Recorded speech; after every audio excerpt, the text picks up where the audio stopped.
দীর্ঘ ২৬ বছর ধরে জরাজীর্ণ একটি ভাঙা ঘরে মানবেতর জীবনযাপন করে আসছিলেন ভোলার চরফ্যাশন উপজেলার আসলামপুর ইউনিয়নের বিধবা আনোয়ারা বেগম। অবশেষে স্থানীয় একজন কৃতি সন্তানের ব্যক্তিগত উদ্যোগে তার জন্য নির্মাণ করা হয়েছে একটি নতুন ঘর। বৃহস্পতিবার বিকেলে আনুষ্ঠানিকভাবে ঘরের চাবি তার কাছে হস্তান্তর করা হয়। নতুন ঘর পেয়ে খুশিতে আত্মহারা আনোয়ারা বেগম। বিস্তারিত দেখুন মোহাম্মদ রাশেদ খানের তথ্যচিত্রে। ভোলার চরফ্যাশন উপজেলার আসলামপুর ইউনিয়নের বেড়িবাঁধের ঢালে ২৬ বছর ধরে জরাজীর্ণ একটি ভাঙা ঘরে অত্যন্ত মানবেতর জীবনযাপন করে আসছিলেন বিধবা আনোয়ারা বেগম। তার স্বামী হেলাল উদ্দিন মারা যান যখন আনোয়ারা বেগম ৩ মাসের গর্ভবতী ছিলেন। এরপর অন্যের বাড়িতে কাজ করে এবং জমিতে ধান কুড়িয়ে ২ কন্যার সন্তানকে বড় করে তোলেন তিনি। বর্তমানে ২ মেয়ের বিয়ে হয়ে গেলেও কোনো আয়ের উৎস না থাকায় তিনি স্বামীর রেখে যাওয়া ঝুপড়ি ঘরে একাই দিন কাটাচ্ছিলেন। তার ঘরের অবস্থা খুবই নাজুক ছিল। মাথার উপর ফাটা টিনের ছাউনি ছিল এবং দেয়াল ছিল জীর্ণ টিন, কাঠ ও বাঁশের তৈরি, যা যে কোনো মুহূর্তে ধসে পড়ার ঝুঁকিতে ছিল। এই পরিস্থিতিতে চরফ্যাশনের কৃতি সন্তান অ্যাডভোকেট মোহাম্মদ সিদ্দিকুল্লাহ মিয়া তার ব্যক্তিগত উদ্যোগে আনোয়ারা বেগমের জন্য একটি নতুন ঘর নির্মাণ করে দেন। বৃহস্পতিবার বিকেলে আনুষ্ঠানিকভাবে ঘরের উদ্বোধন করে আনোয়ারা বেগমের কাছে চাবি হস্তান্তর করা হয়। নতুন ঘর পেয়ে খুশি আনোয়ারা বেগম। তিনি বলেন, অনেক কষ্ট করেছেন এবং অ্যাডভোকেট মোহাম্মদ সিদ্দিকুল্লাহ মিয়ার মঙ্গল কামনা করেন। স্থানীয়রা মনে করেন একজন অসহায় বিধবার পাশে দাঁড়িয়ে তিনি মানবিকতার উজ্জ্বল দৃষ্টান্ত স্থাপন করেছেন। 1 মাস 10 দিনের দিন আমার ছেলেটা মারা গেছে। আমি 2টা বাচ্চা নিয়ে আমি এখন কষ্ট, কত নেতা ফেতা কত কিছু পাই।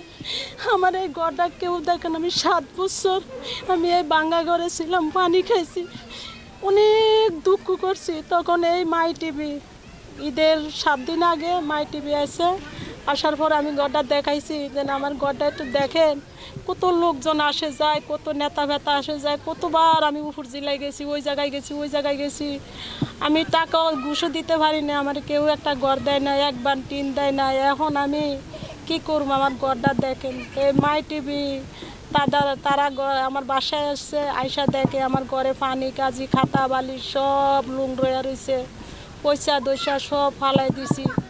তারপরে তারা কইছে যে আপনি থাকেন, আপনারা আমরা আশা ভরসা দিছি, আপনার একটা ঘরের ব্যবস্থা চাই, আমরা করতে পারিনি।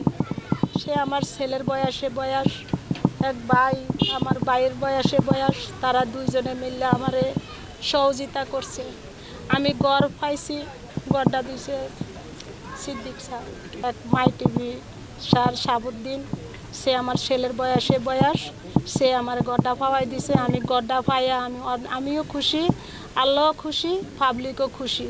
তাদেরকে আমি মৃত্যু আওয়ার পর্যন্ত তাদের আমি দোয়া করি, আল্লাহ যেন যে আশা করে তার আশা যেন আল্লাহ পূর্ণ করে। অসুস্থ অবস্থা, সরদি হাসপাতাল, তার অপারেশন, টাকা পয়সা নিয়ে পারিনি। আজকে এই উপস্থিত যে সাংবাদিকরা রয়েছেন, প্রথমে আমি তাদের প্রতি ধন্যবাদ জানাচ্ছি। আর উপস্থিত এলাকাবাসী সবাইকে আমার পক্ষ থেকে, আমার দল জাতীয়তাবাদী দলের পক্ষ থেকে শুভেচ্ছা অভিনন্দন।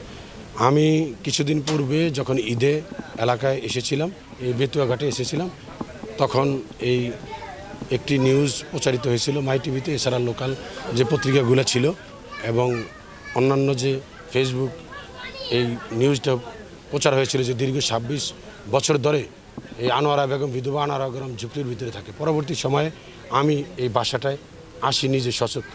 তখন আমি দেখতে পেয়েছি যে এক পাশে পানি, এক পাশে উনি থাকতেছে। তাই তখন আমি দেখে বলে গিয়েছিলাম যে আসলে তো এরকম অসহায়ভাবে একটা মানুষ ২৬ বছর থাকা অনেক দুঃসহ ব্যাপার। হয়তো এটা আমার মতো অনেকেই করতে পারতো, কিন্তু নজরে আসেনি। আমার নজরে এসে বিভিন্ন মাধ্যমে আসছে। আমি তখন নিজের থেকে ওয়াদা দিয়ে গিয়েছিলাম যে এই ঘরটা আমি নিজস্ব অর্থায়নে সম্পূর্ণভাবে তৈরি করে দেব।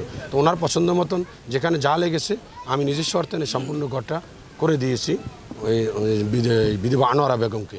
আমি বলবো এই কাজটা যাদের বদৌলতে আমি করতে পেরেছি তাদেরকে আমি ধন্যবাদ জানাই, মাই টিভিকে ধন্যবাদ জানাই এবং লোকাল যে সাংবাদিক রয়েছে তাদেরকে ধন্যবাদ জানাই। আর আমি কৃতজ্ঞতা প্রকাশ করছি যে আমার এই কাজটা আমি করতে পেরেছি, এই অসহায় বিধবা আনোয়ারা বেগমের পাশে থাকতে পারছি।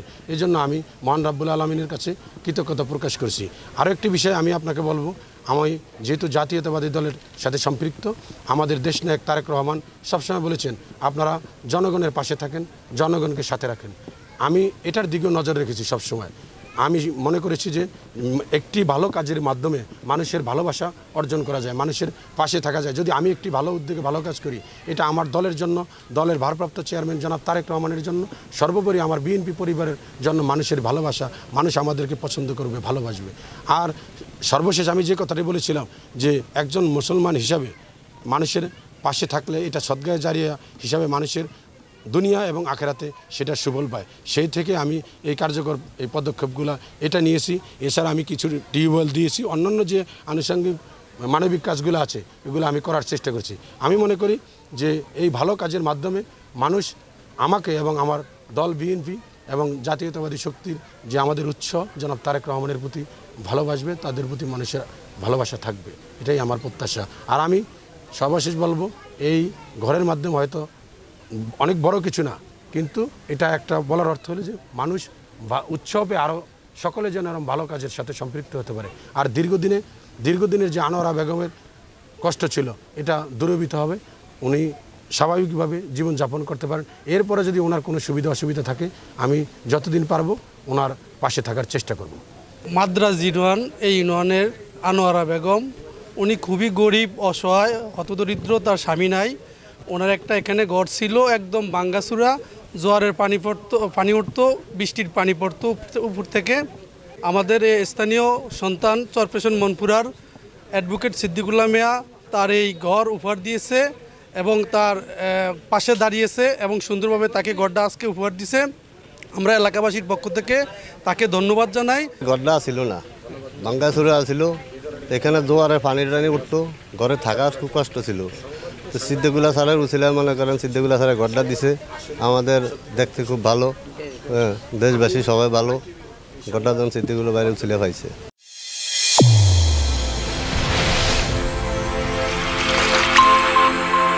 চ্যানেল A1 হৃদয়ের স্পন্দন।